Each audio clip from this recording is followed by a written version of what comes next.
Hi, folks. This is Don Meisner with the North Country Fishing Report. You know, we talk about color of baits, and I don't think you can talk about this too much because there's almost two sides to this question. And I recently talked to my buddy Russ to get information on what I could pass on to you because he's out on the water almost every day. And I said, so Russ, this last week, how was the fishing for you? And actually he told me, as what people think of fishing experiences, he said, I didn't catch hardly any fish. Did I have a wonderful time? He added, and he said, absolutely. It was absolutely wonderful, especially the night he and Melissa were out on the Grass River. The water had come up. It was sort of turbid.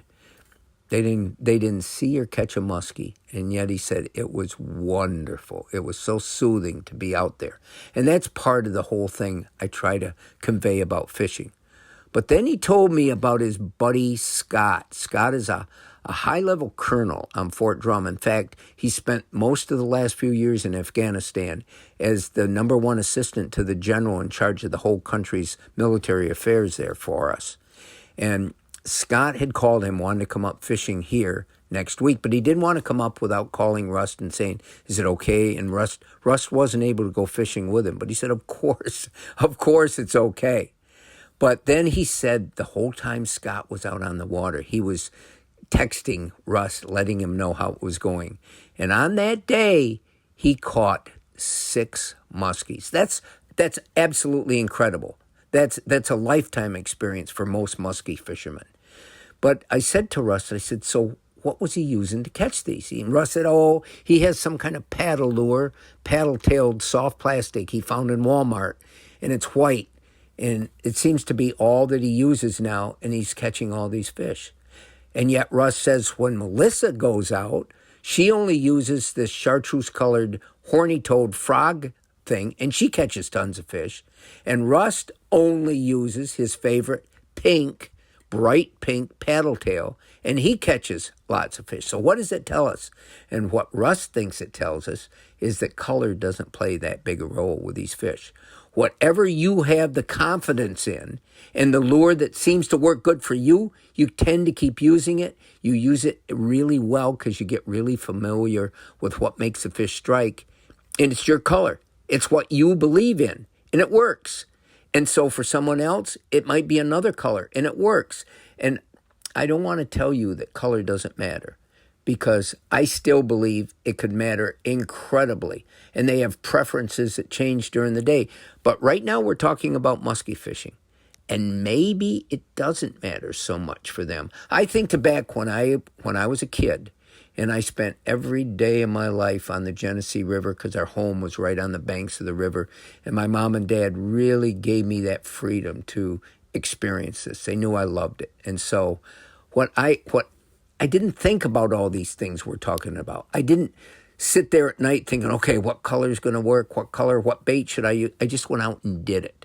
And I would find natural baits because back then, fishing with natural baits was a big deal. I mean, it was how most people caught their fish. There were spoons and spinners that worked well, and I took those just for granted. If I wanted to fish that way, I either used a CP swing or a MEPS or something, or some kind of spoon, and that was fun, and that worked. But getting back to the baits, I would try everything I would find in nature. Grasshoppers worked well for me.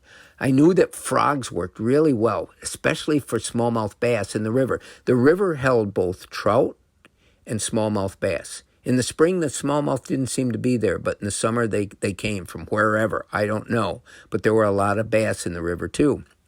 And so I knew frogs worked really well, but the little green frogs seemed to work far better than little bullfrogs. At least this is what I discovered. I discovered that salamanders worked really well when I could find them.